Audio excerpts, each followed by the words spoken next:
What if I told you that the person holding you back is staring at you in the mirror? No, this isn't a motivational cliché, and it's not another pep talk. This is about the brutal truth Jordan Peterson discovered, and what he's spent years trying to get people to see before their lives fall apart.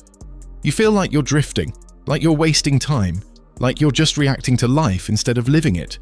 And it's terrifying because deep down you know something's off, but you can't quite put your finger on what it is. Peterson doesn't offer sugar-coated answers, he offers a challenge.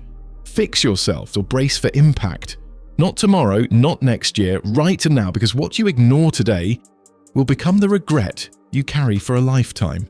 It starts with a simple question. But don't let the simplicity fool you. If you ask this question honestly, it can change everything. Jordan Peterson calls it the stupid question that saves your life.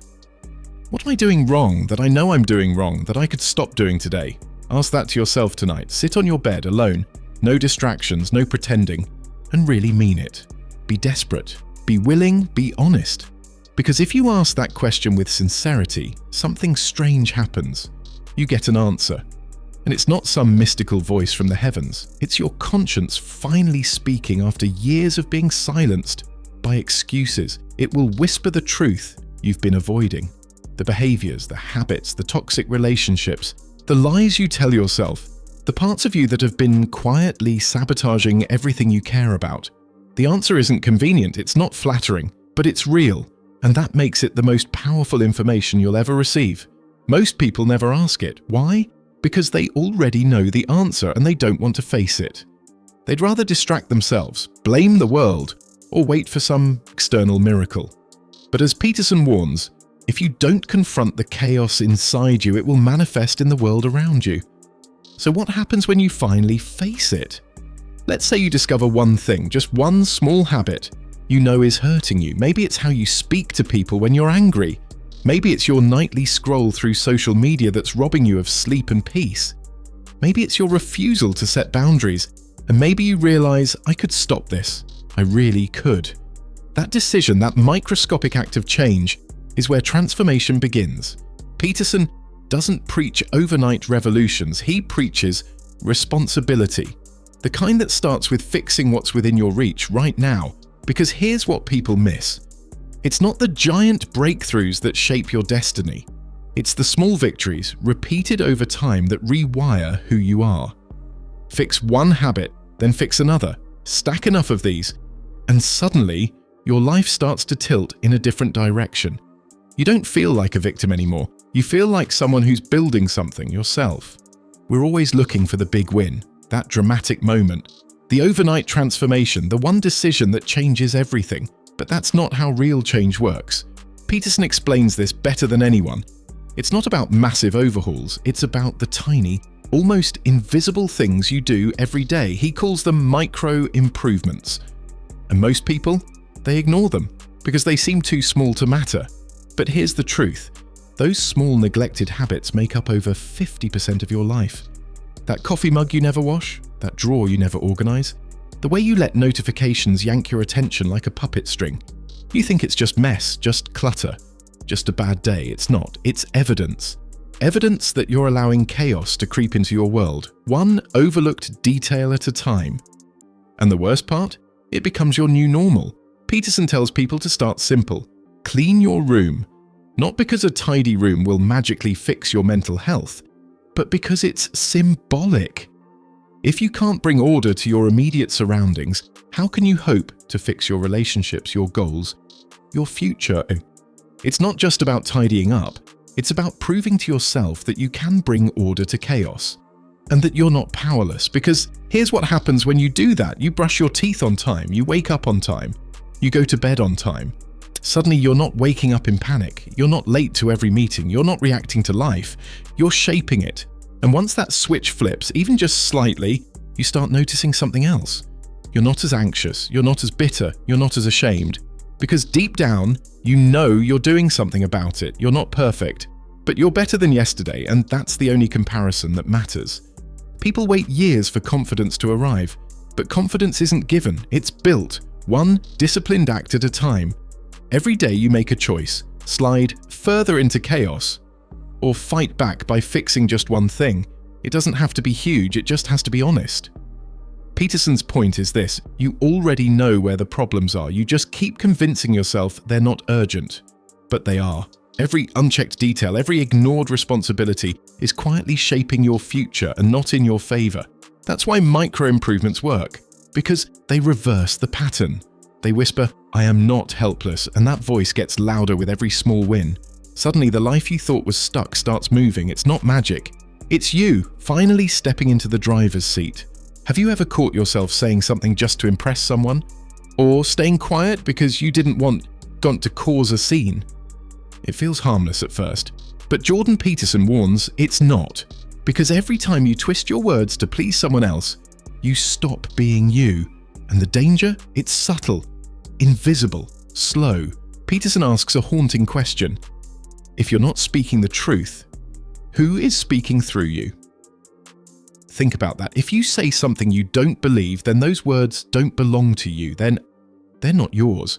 And if you do that long enough, you lose track of where you end and where the mask begins. Here's where it gets terrifying. You may still get what you want: the grade, the compliment, the job, the approval. But it won't be you who earned it. It'll be the false version of you, the manipulative version. Peterson explains it this way. Imagine you're a student writing an essay. You don't write what you believe. You write what the professor wants to hear. You get the A. But was it you who got the grade? Or was it the mask you wore? Now zoom out. What if you live your entire life that way? What if every compliment, every relationship, every opportunity was built on someone you pretended to be? Eventually, it collapses, and when it does, you're not just embarrassed, you're bitter. You'll tell yourself people are stupid, that they never saw the real you, that they never cared. But the truth is, you never gave them the chance. Peterson is ruthless on this point. When you lie, especially to avoid conflict, you aren't avoiding pain, you're delaying it, and that delay only makes it worse because deep inside you, a voice knows, this isn't who I am. And the more you betray that voice, the more it dies. Until one day, you don't even hear it anymore. And that's when the real damage sets in. You're not living your life, you're living a role, a performance. And here's the killer. Even if you win the game, you lose because it's not you who won, it's the false you. The puppet, the actor, and that fake success, it feels hollow, cold, meaningless. So what's the alternative? Radical honesty, not cruelty, not recklessness, just the discipline to say what you actually believe. And to stand by it. Peterson calls this the adventure of truth. It's not easy. It will cause tension, conflict, pushback. But it will also do something miraculous. It will align our outer world with your inner world. And that is the foundation of confidence, character, and purpose. So the next time you're about to say what people want to hear, pause. Ask yourself, is this true or is this performance? Because you can manipulate the world for a while, but eventually the truth always wins. And if you're not speaking it, you're just surviving. You're not living. You want to be dangerous? No.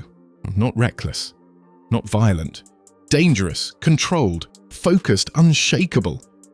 According to Jordan Peterson, the most dangerous people in any room are not the ones with muscle, money, or even intelligence. They're the ones who can think clearly and speak precisely. That's real power, and it's a power anyone can earn, but most people never do. Peterson puts it simply, there is no more exceptional form of the capacity to be dangerous than to be articulate. Why? Because the world runs on words. Your relationships, your job, your ability to lead, negotiate, argue, persuade, all of it lives and dies by how well you can communicate. But here's the trap. Most people think they're good with words because they talk a lot. They're not. Talking isn't thinking. Talking isn't influence. Talking isn't clarity. Peterson's challenge is this: learn to write, learn to think, learn to speak. Because those three things are how you master the chaos in your head and the world around you. He calls writing formalized thinking. When you write, you confront your thoughts, you sort them, you sharpen them. You find out what you really believe and what was just noise. Writing teaches you structure.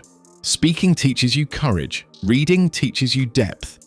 But together, they make you unstoppable. Peterson doesn't romanticize this skill. He calls it a weapon. Because if you know how to frame your ideas, you can lead people, You can defend yourself. You can inspire. You can call out lies when no one else dares to speak. And in a world drowning in half-truths, weak speech, and emotional manipulation, being clear is a moral act. But be warned, becoming articulate will cost you. You'll have to leave behind sloppy thinking. You'll have to face the fact that you've been imprecise, vague, maybe even dishonest. Not because you meant to be, but because you never trained your words to serve your truth. And once you do, you won't just talk differently, you'll see differently. Peterson says this is why great communicators seem magnetic. It's not charisma, it's clarity. You trust them because they speak from a place of organized thought and honest conviction. They've earned their words, they've bled for them. And if you want to lead, grow, and command your life with confidence, you need to earn yours too. So if you're a student, don't just chase the grade, chase clarity. If you're lost, start by writing. If you're ignored, learn to speak in a way that no one can ignore, because there's nothing more dangerous than someone who sees clearly, speaks truth, and refuses to back down. And that person could be you. Everybody wants freedom. The freedom to wake up when they want, to do what they love, to live without stress, fear, or obligation. But Jordan Peterson turns that idea on its head. Discipline is the precondition for freedom. It sounds backward until you understand what freedom really is. Freedom isn't sleeping till noon and avoiding responsibilities. That's escapism, not freedom. It's the illusion of control that slowly turns into chaos. Real freedom, it's the power to act deliberately, to choose your path, to run your own life without being run by your impulses. And that kind of freedom only comes from structure. Think of it this way. If you want to play the piano with freedom, you have to master the basics. Thousands of hours, scales, precision, repetition, discipline. Only after that comes improvisation, expression, flow. Without discipline, you're just smashing keys hoping something sounds good. Life is no different. Peterson sees it all the time. Young people overwhelmed, aimless, anxious. They want to find their passion or live freely, but their lives are pure chaos. No bedtime, no budget, no plan, no schedule. Without order, Peterson says, you invite suffering, you create your own hell and then blame the world for it. And the solution? Start with what you can control. Wake up at the same time every day. Show up. Clean your space. Keep promises, especially the ones you make to yourself. Not because it's exciting, but because it's how you build the inner foundation strong enough to handle freedom. Discipline feels like confinement at first, like a cage. But here's the twist. The cage doesn't trap you. It holds your chaos back. And as your discipline strengthens, so does your capacity. You start to trust yourself. You say, I'll go to the gym. And you actually go. You say, I'll work on that project. And you start making progress. And with every small win, you begin to break free from the worst kind of prison, the prison of self-betrayal.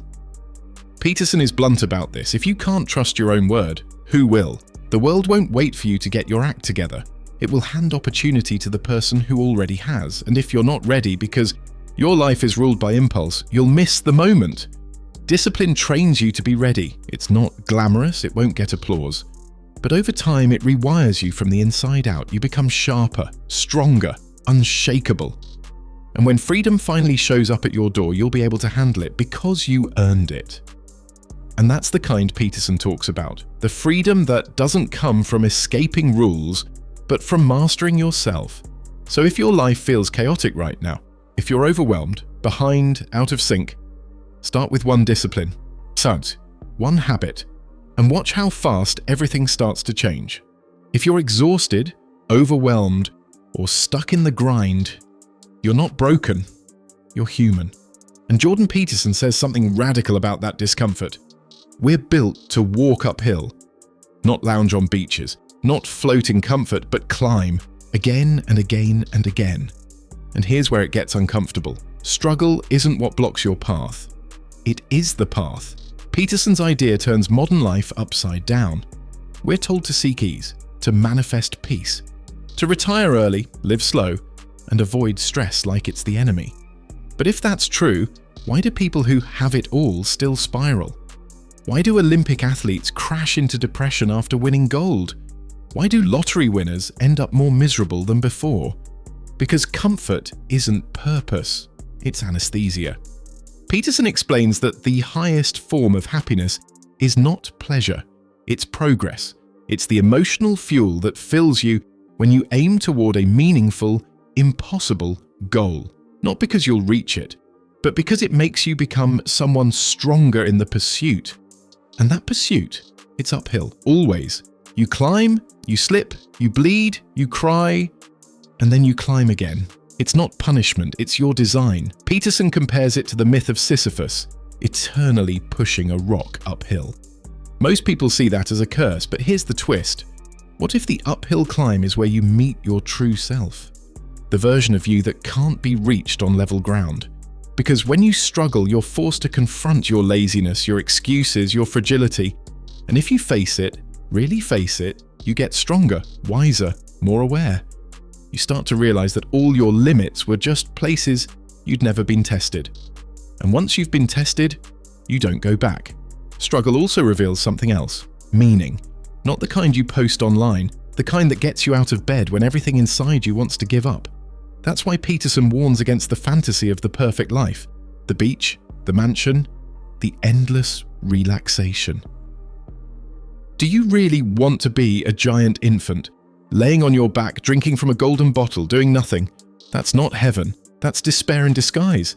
Because when life stops testing you, it stops growing you. And when you stop growing, you decay. Struggle reminds you that you're alive. And more importantly, that you're needed. Peterson believes deeply in this, that we're not just here to survive, but to suffer well, to carry burdens that matter, to carry them voluntarily. Because the moment you take on struggle by choice, something changes. The pain doesn't vanish, but the bitterness does. You stop seeing yourself as a victim and start seeing yourself as a warrior with a mission. And that's the secret. It's not about escaping struggle, it's about choosing a hill worth climbing and becoming the person capable of climbing it.